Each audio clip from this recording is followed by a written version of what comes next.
Hello mga kapatid! So, panibagong araw, panibagong vlog na naman po tayo. So, this time po pala, isamahan niyo po ako sa aking panibagong video. So, let's do this! So, yon mga kapatid. So, this time pala ay naghahantay na po ako ng jeep, masakayan. So, ngayong araw rin ay samahan niyo po ako sa aking bibili. Actually, ang gagawin po natin is bibili po ako ng palaman sa tinapay sa bantang Divisoria. So ngayon ay samahan niyo po ako mga kapatid. So let's do this. Balikan ko na lang po kayo pag nandun na po ako sa mismong Divisoria del Pan. Let's go!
Tayo mga kapatid. So, kapatid yan.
So yun mga kapatid, this time nakabili na po ako ng palaman sa tinapay. Actually ito yung nabili ko ngayon.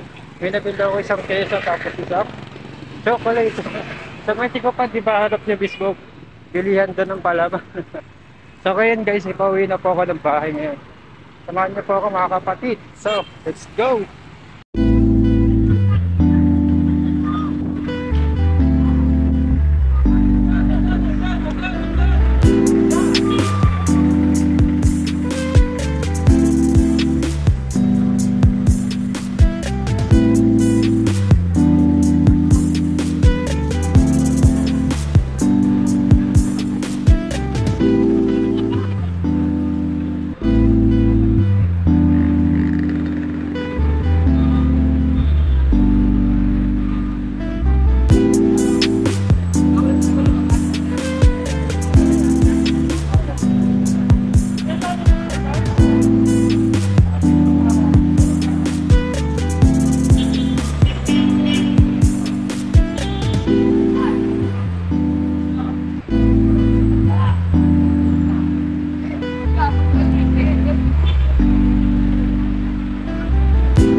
So, yun mga kapatid. Actually, yan lang po yung ating vlog for today. So, marami po salamat sa panonood. And don't forget to like, share, and subscribe for more videos. Goodbye mga kapatid.